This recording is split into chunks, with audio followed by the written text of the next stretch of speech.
CSI மன வளர்ச்சி குறைவுடையோர் பள்ளி அத்திக்காடுன்ற ஒரு சின்ன ஊருக்குள்ள இந்த முகாம் இருக்குது. நிறைய பேருக்கு வந்துட்டு இது தெரியாமல் இருக்கும். தெரியப்படுத்துறதுக்காக ஒரு சின்ன வீடியோ நான் எடுத்திருந்தேன். இங்கே நல்ல ஒரு பயிற்சி, நல்ல அன்பு அரசணைச்சு பிள்ளைகளை ரொம்ப ஆர்வத்தோடு நல்லா கவனித்து பார்த்துக்கிறாங்க. உங்களுக்கு இந்த இடம் பார்க்கணும், இங்கே ஏதாவது உதவி செய்யணும் அப்படின்னு நீங்கள் விருப்பப்பட்டால் உதவி செய்யலாம். ஒருவேளை பிள்ளைகளுக்கு ஏதாவது இந்த மாதிரி எங்கள் வீட்டில் இப்படி பிள்ளைகள் இருக்காங்க அப்படின்னு சொல்லி ஏதாவது கேட்கணுன்னாலும் நீங்கள் ஆலோசனை கேட்டுக்கலாம்.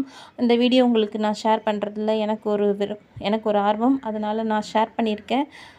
Thank you friends. வீடியோ பார்த்த அனைவருக்கும் மிக்க நன்றி.